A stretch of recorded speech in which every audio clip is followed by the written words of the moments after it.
Doctor DP वत्स।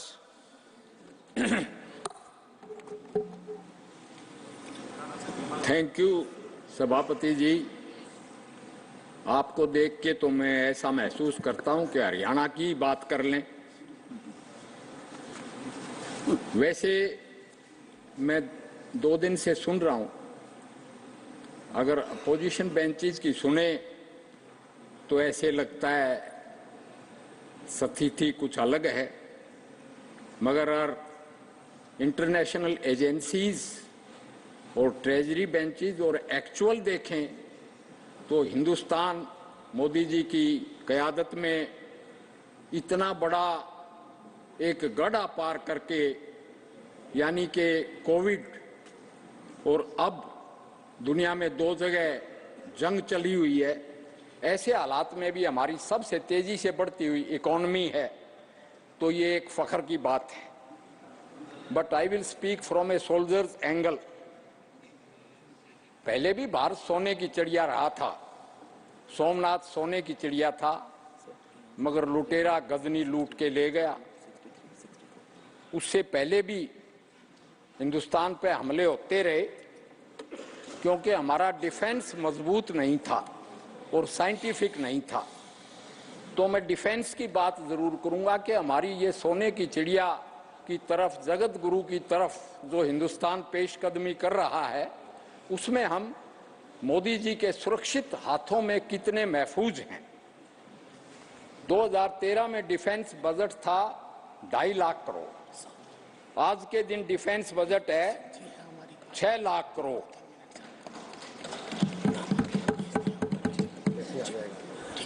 और इतना ही नहीं, आज के दिन हम एयरक्राफ्ट कैरियर भी बनाते हैं, चंद्रयान को भी लैंड करते हैं दक्षिणी ध्रुव, चांद के दक्षिणी ध्रुव पे, जो एक बहुत ही बड़ी अचीवमेंट है। हम अग्नि 5 भी बनाते हैं, जिसकी रेंज में पूरा संसार आ जाता है। और मोदी जी तो लाइट कॉम्बैट एयरक्राफ्ट में बैठ के ही was looking as fit as a fighter pilot. ये भी बड़ी फख्र की बात है। ये मैं जरूर कहना चाहूंगा कि वैसे तो माननीय गृह मंत्री जी ने कल बताया था लोकसभा में कि 2 बहुत बड़ी गलतियां हुई। कुछ ऐसे भी दौर देखे हैं इतिहास के पन्नों ने, लम्हों ने खता की तो सदियों ने सजा पाई। 2 गलतियां तो कश्मीर पूरा नहीं छुड़वाया और यूएन में सीज फायर के लिए चले गए।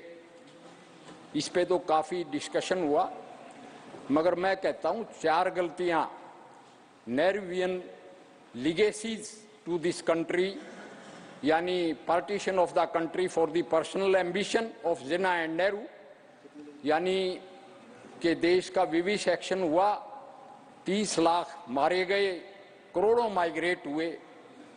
और फिर उस वक्त के तत्कालीन माननीय राष्ट्रपति राजेंद्र बाबू के रोकने के बावजूद भी हिंदी चीनी भाई भाई एंड स्मिटन बाई सोशलिज्म से उन्होंने बगैर कोई बाउंड्री धारण किए तिब्बत को चीन का हिस्सा मान लिया।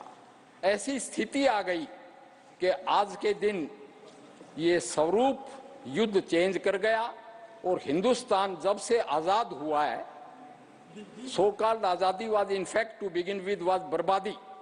और हम इसलिए 14 अगस्त को विभीषिका दिवस मनाते हैं, पाकिस्तान डे। उसके बाद हिंदुस्तान पूरी तरह से युद्धरत है और युद्ध अपना स्वरूप चेंज कर गया है। ऐसे हालात में हमारी एग्रेसिव डिफेंस, यानी अब हम दुश्मन पे सर चढ़ के बात करते हैं। एक दफा रक्षा मंत्री ने कहा था कि चाइना बॉर्डर पे हम सड़कें, सुरंगें, टनल विकसित इसलिए नहीं करते कि उनके आने के लिए आसान रास्ता हो जाएगा चाइनीज के लिए। आज हमारा सिपाही उनके सर पे ओवरलुक करता है और बड़ी सुपीरियोरिटी के साथ हम डोमिनेट करते हैं। इसी तरह से एक बहुत लंबी लिस्ट है, मगर क्योंकि आपने घंटी बजा दी, मैं सोल्जर हूं, तो मैं ये कहूँगा कि हर एक फ्रंट पे डॉक्टरों, थोड़ी सी डॉक्टरी की बात भी कर लूँ कि हम सबसे बड़े एक्सपोर्टर ऑफ फार्मास्यूटिकल्स हैं। 2.2 बिलियन को हमने वैक्सीनेशन दिया और वैक्सीनेशन के भी हम बहुत बड़े एक्सपोर्टर हैं। लगता ऐसे है कि तक्षशिला नालंदा का इतिहास लौट के आएगा और भारत की गौरव गाथा को नरेंद्र मोदी दोहराएगा, ये हिंदुस्तान दोहराएगा। जय हरियाणा, जय हिंद। धन्यवाद। डॉक्टर अशोक वाजपेयी।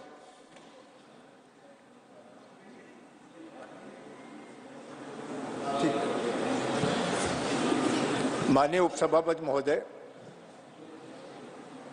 देश की आर्थिक स्थिति के संबंध में चर्चा करने का आपने अवसर दिया, उसके लिए आपका हार्दिक धन्यवाद। महोदय, अगर देश की आज़ादी के बाद 2014 से 2023 तक का ये दशक अगर देखा जाए तो मैं समझता हूँ आर्थिक दृष्टि से, सामरिक दृष्टि से, हर दृष्टि में ये दशक जो है एक स्वर्णिम काल माना जाएगा भारतवर्ष का। हर क्षेत्र में इन 10 वर्षों में, इन 9.5 वर्षों में देश ने प्रगति की है।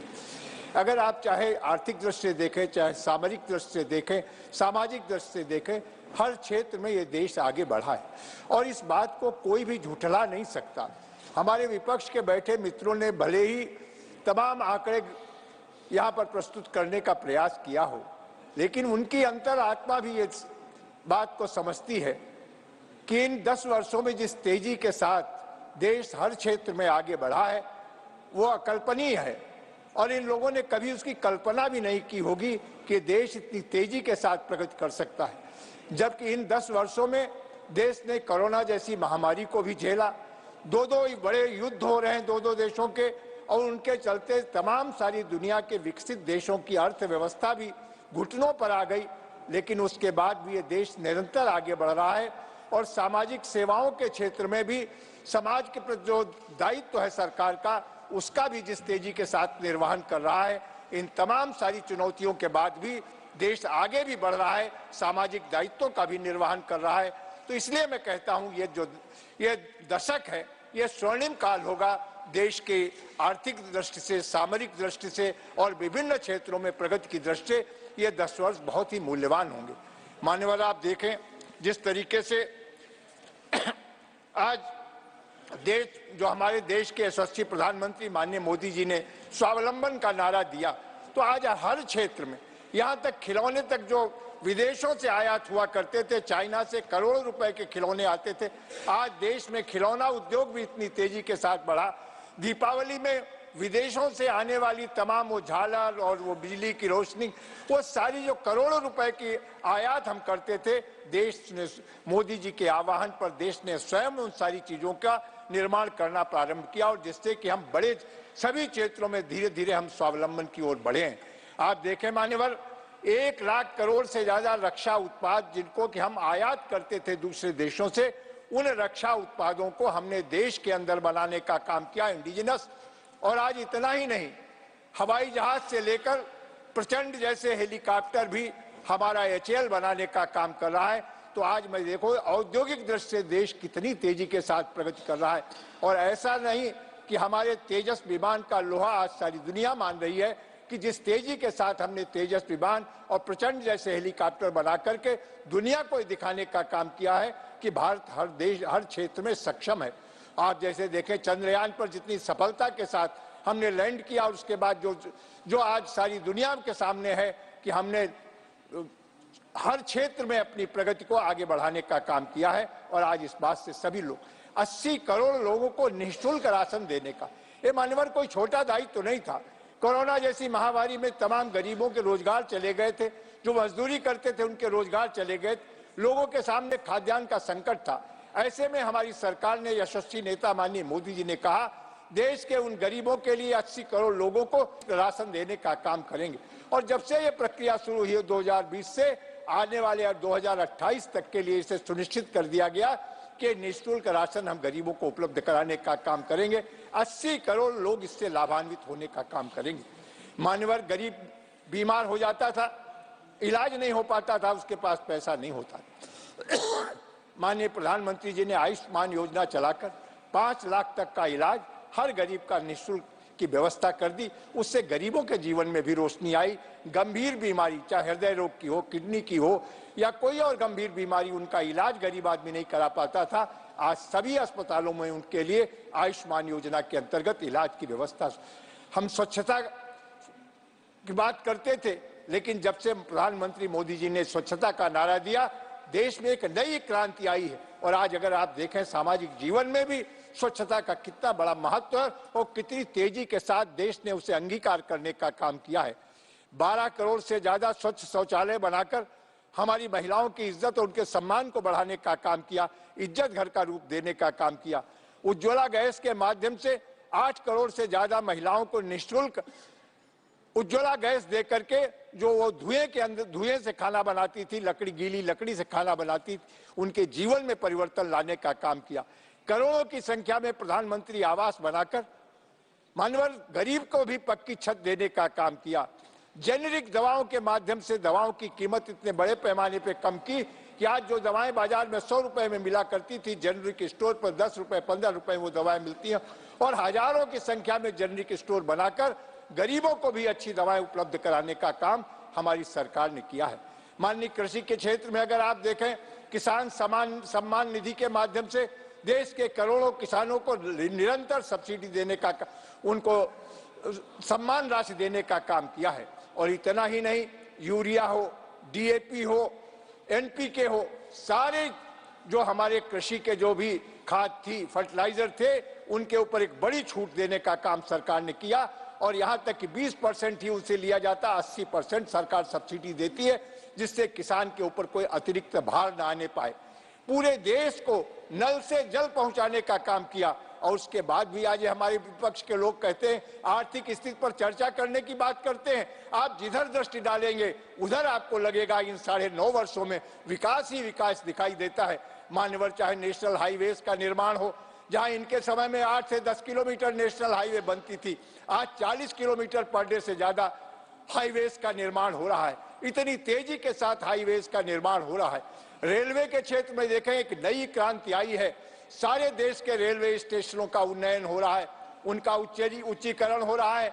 नई नई ट्रेनें आ रही हैं, कहीं वंदे भारत ट्रेन आ रही, कहीं रैपिड रेल आ रही है, मान्यवर कहीं पर जो है बुलेट ट्रेन आ रही है, शहरों के अंदर चलने के लिए मेट्रो ट्रेन आ रही। ये क्रांति आपको दिखाई नहीं पड़ती क्या? बिना आर्थिक समृद्धि के ये क्रांति हो सकती थी? आप स्वयं अपने दिल पर हाथ रख करके देखें कि इन 9 वर्षों के अंदर जो देश ने तरक्की की है वो कोई सामान्य तरक्की नहीं है। और ये तभी संभव थी कि आर्थिक दृष्टि से हम समृद्ध होते। और आज दुनिया के जो भी हमारे पैरामीटर्स हैं, उन सब ने इस बात को माना है कि भारत बहुत तेजी के साथ बढ़ती अर्थव्यवस्था है। और ये अपेक्षा की है आने वाले दिनों में, जो आज भारत दुनिया की 5वीं सबसे बड़ी अर्थव्यवस्था है, आने वाले पंचवर्षीय में हम दुनिया की तीसरी सबसे बड़ी अर्थव्यवस्था होंगे, ऐसा हम सबको विश्वास है। क्योंकि हमारे पास ऐसा नेतृत्व है, जिस नेतृत्व ने सारी आज केवल देश को ही नहीं दुनिया को दिशा देने का काम कर रहा है।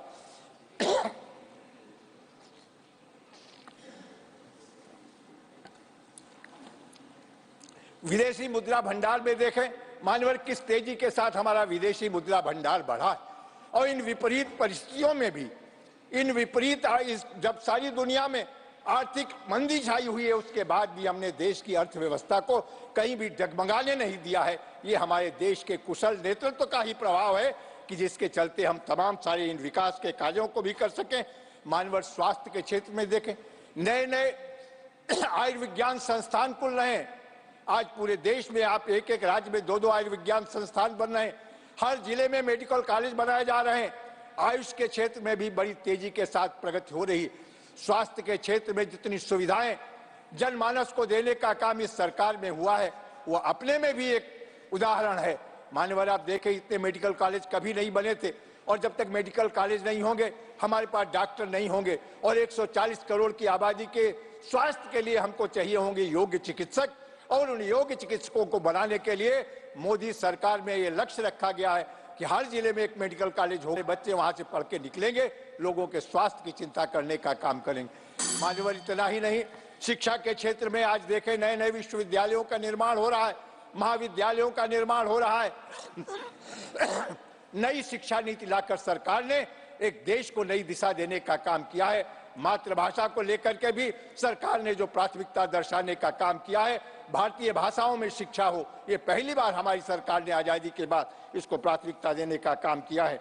मानवर इतना ही नहीं, आज एयरपोर्ट देखें, 70 से ज्यादा नए एयरपोर्ट बनकर तैयार हुए हैं और जिन पर कि आज जो उड़ान योजना के अंतर्गत सामान्य जन भी हवाई यात्रा करने में सक्षम हो सका है। ये बिना देश की आर्थिक समृद्धि के संभव नहीं हो सकता था। तो मान्यवर आज दुनिया भी देखें और कहीं भी किसी भी देश की संप्रभुता को अक्षुण्ण रखने के लिए सामरिक मजबूती बहुत आवश्यक है। मान्यवर, जैसा अभी जनरल वत्स जी कह रहे थे, हमने सामरिक दृष्टि से भी देश को समृद्ध बनाने का काम किया है। हमारी सेना के पास उनके आयुध भंडारों में कोई कमी न हो, हर तरह से सेना सक्षम हो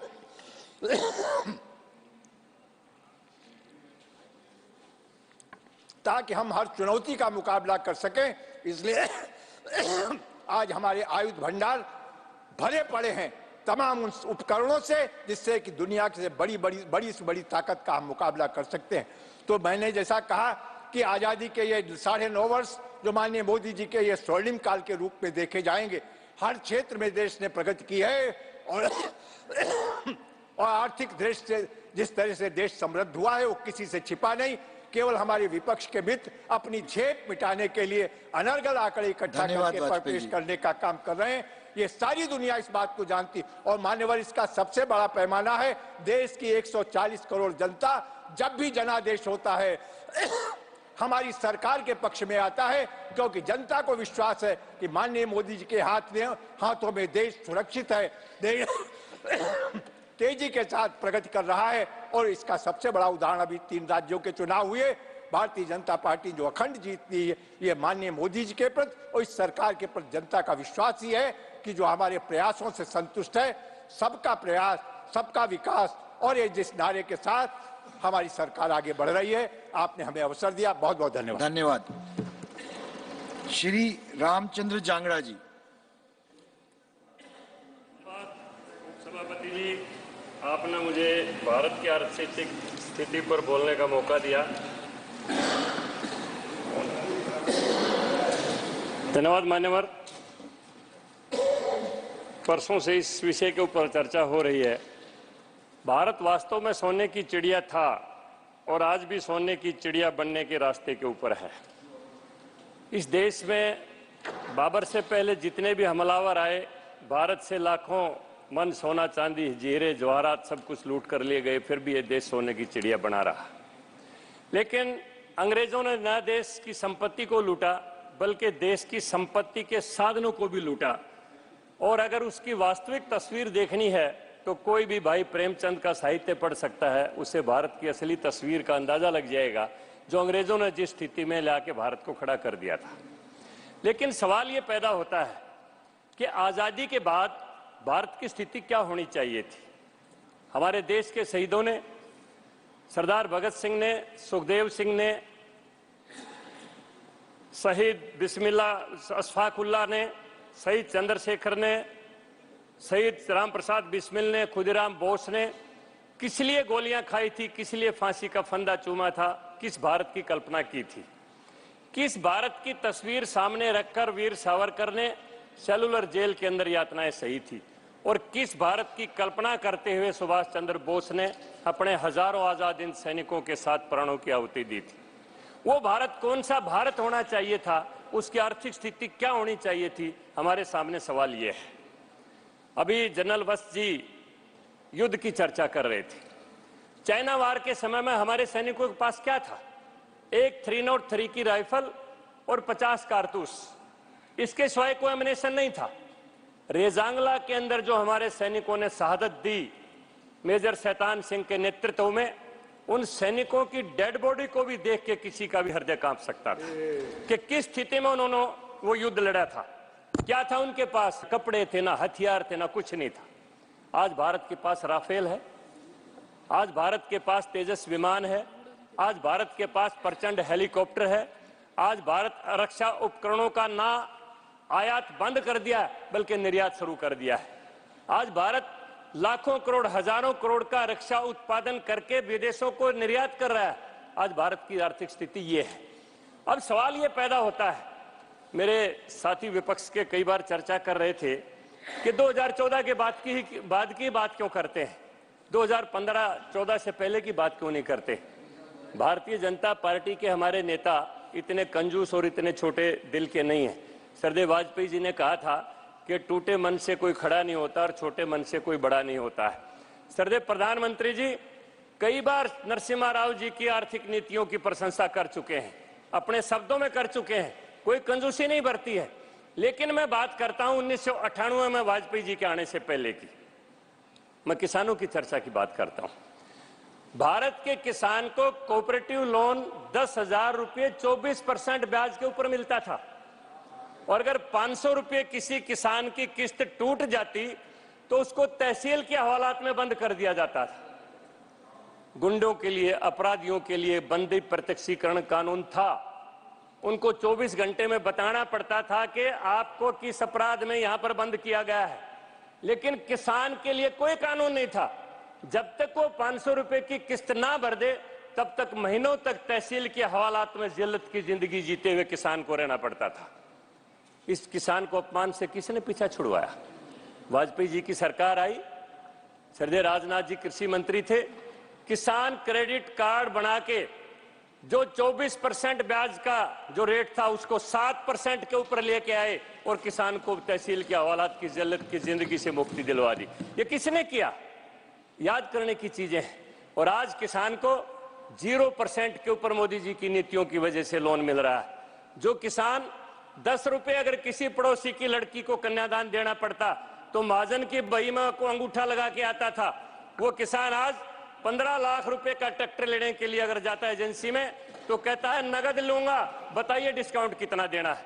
आज किसान की आर्थिक स्थिति ये है। आप कल्पना करिए कि इस समय देश के अंदर हमारे घरों की स्थिति क्या है। हरियाणा की चर्चा कर रहे थे जनरल साहब, इन्होंने पूरी बात नहीं बताई। हरियाणा सरकार एक ओलंपिक मेडल विजेता को 6 करोड़ रुपया इनाम में देती है, 6 करोड़ रुपया गोल्ड मेडलिस्ट को, और 4.5 करोड़ रुपया सिल्वर मेडलिस्ट को देती है, और 2.5 करोड़ रुपया ब्रॉन्ज मेडलिस्ट को देती है। और अगर कोई खिलाड़ी कोई मेडल नहीं जीत पाता, केवल मात्र ओलंपिक में पार्टिसिपेशन कर लेता है, तो उसको भी सरकार 25 लाख रुपए इनाम देती है। कहां पर है ये? कांग्रेस के लोग मुझे बताएं कि किस खिलाड़ी को कहां कब इनाम दिया गया था। तो मैं मान्यवर हरियाणवी एक थोड़ा सा मेरे ऊपर आप इतनी तो कर देंगे, मेरे थोड़ी सी मैं बात की अपनी चर्चा करूं तो मैं अभी युद्ध की चर्चा हो रही थी, सैनिकों को सम्मान किसने दिया? कारगिल के वार से पहले इस देश के सैनिक अगर अपनी शहादत देते तो उसके घर में क्या आता था? एक उसकी टोपी और एक उसकी बेल्ट या तार आ जाता था कि आपका बेटा वहां पर शहीद हो गया। वो तो डेड बॉडी का भी मुंह नहीं देख पाते थे। ये सैनिकों को सम्मान के साथ उनकी डेड बॉडी को वहां पर लाया गया और तोपों की सलामी, बंदूकों की सलामी के साथ गांव के शमशान घाट में उनका दाह संस्कार किया गया। और सैनिक विधवाओं को पेट्रोल पंप, गैस की एजेंसी, क्या कभी कांग्रेस को याद आया कि हमारे देश की सैनिक विधवाएं जिन्होंने अपना सब कुछ न्यौछावर कर दिया देश के लिए, जो इतनी विकट परिस्थितियों में लड़ाई लड़ते हुए विदेशियों से अपना प्राणों की आहुति दे दी, उसके बाद उनका गुजारा कैसे होगा? ये बात और किसी को याद क्यों नहीं आई? ये वाजपेयी के समय के बाद भाजपा शासन में याद क्यों आई? अभी मैं आंकड़ों की बात नहीं करता हूं, लेकिन कुछ बातें ऐसी हैं।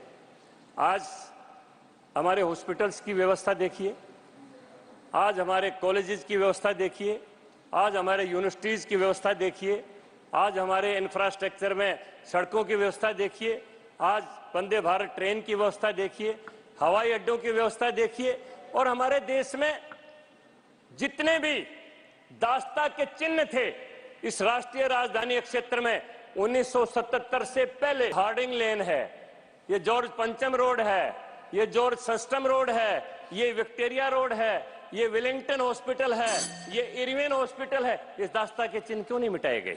जब जब कांग्रेस इस देश से गई तब तक दास्ता के चिन्ह इस देश से गए हैं, और जब कांग्रेस आती है तो दास्ता और दास्ता के चिन्ह भी वापस लौट के आ जाते हैं।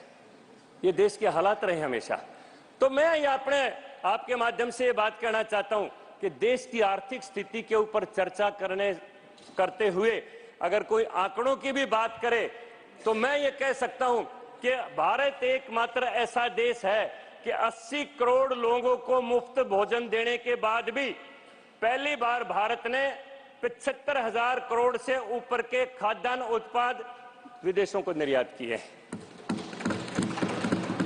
आज किसान की आर्थिक स्थिति ये है, हमारे देश के सैनिक की स्थिति ये है, हमारे देश की व्यापारिक स्थिति ये है कि उसके घर पर कोई भी इस फैक्ट्री राज के लिए उसको तंग करने वाला नहीं है। अभी कल चर्चा हो रही थी, माननीय वित्त मंत्री जी बैंकों का सारा विश्लेषण दे रही थी, वो एनपीए कहां पर गए?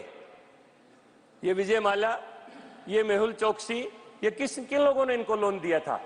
ये देश से जितने भी भगोड़े हमारा धन लूट के ले गए, ये किन के राज में लेके गए थे?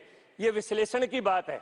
इसलिए मैं कहता हूं कि आर्थिक चर्चा करते हुए अगर कभी कोई भी बात आए तो माननीय प्रधानमंत्री नरेंद्र मोदी जी की नीतियों में भारत निश्चित रूप से विश्व की तीसरी आर्थिक शक्ति बनेगा, इसको कोई रोक नहीं सकता है। इन्हीं शब्दों के साथ डॉक्टर लक्ष्मीकांत वाजपेयी जी। मैं आपका आभार व्यक्त करना चाहता हूं कि आर्थिक स्थिति की चर्चा में आपने मुझको अवसर प्रदान किया है। मैं अपनी बात को शुरू करना चाहता हूं कि अमेरिकी डॉलर के साथ अंतर्राष्ट्रीय व्यापार करने का युग इस वर्तमान अर्थव्यवस्था के कारण ही गया है। आज भारत रुपए से 22 देशों के साथ और संयुक्त अरब अमीरात जैसे देशों के साथ आयात और निर्यात रुपए में कर रहा है। भारत आज अमेरिका के बैंक दिवालिया हुए, भारत का कोई बैंक दिवालिया नहीं हुआ। ये अर्थव्यवस्था के मजबूत होने का सबसे बड़ा उदाहरण है। और अगर मैं कहूं डॉलर का प्रेम और रुपए का, पिछली सरकारों के कार्यकाल में मैंने कहावत सुनी थी लैला और मजनू की। जब मजनू की पीठ पर बैत पड़ती थी तो लैला की पीठ पर उभरती थी। एक कहावत कही जाती थी, जब डॉलर गिरता था तो रुपया भी गिरता था, और ये था सब उस सरकार के कार्यकाल में। आज डॉलर से कोई संबंध रुपए का नहीं है और रुपया बिल्कुल नहीं कहीं गिर रहा है उनके डॉलर के मुकाबले। आज भारत की अर्थव्यवस्था मजबूत है। आज भारत में व्यापार करने के लिए 18 देशों को अपनी बैंक में वोस्टो खाता खोलने की अनुमति दी है। रुपए से व्यापार करना ही हमारी आर्थिक स्थिति की मजबूती का बहुत बड़ा उदाहरण है। मैं कुछ तुलनात्मक बिंदु और कहना चाहता हूं। सकल घरेलू उत्पाद में यूपीए सरकार में 113.55 लाख करोड़ रुपए का था। मोदी सरकार के कार्यकाल में 272.04 लाख पहुंच गया। जीडीपी रैंक में यूपीए की सरकार में भारत विश्व की 10वीं अर्थव्यवस्था थी। आज मोदी जी की सरकार के कार्यकाल में 5वीं अर्थव्यवस्था है और तीसरी अर्थव्यवस्था पर जाने का संकल्प मोदी जी की सरकार ने किया। राष्ट्रीय प्रति व्यक्ति आय 72.805 थी। 2022-23 में यह 98,374 पहुंच गई है। भारत में प्रत्यक्ष विदेशी निवेश 2014-15 में 45.15 बिलियन डॉलर अमेरिकी डॉलर था। आज 2021-22 के बाद 83.6 बिलियन अमेरिकन डॉलर भारत में प्रत्यक्ष निवेश है। व्यापार करने की सुगमता 192वें स्थान पर थे यूपीए सरकार में, और आज हिंदुस्तान 63वें स्थान पर है व्यापार करने की सुगमता में। पूंजीगत व्यय परिव्यय की अगर हम चर्चा करें तो 2013 में यूपीए की सरकार में पूंजीगत व्यय 1.88 लाख करोड़ था। मोदी सरकार में 2023-24 में पूंजीगत व्यय बढ़कर 10.01 लाख करोड़, जो यूपीए सरकार से 5 गुना अधिक है। सेंसेक्स और शेयर बाजार की स्थिति की अगर मैं चर्चा करूं तो 26 मई 2014 को सेंसेक्स 24,716.88 पर था, निफ्टी 50 पर के आंकड़े पे था। दिसंबर 2023 में सेंसेक्स ने 69,000 का आंकड़ा छू लिया और अब निफ्टी ने 20,000 के आंकड़े को छुआ।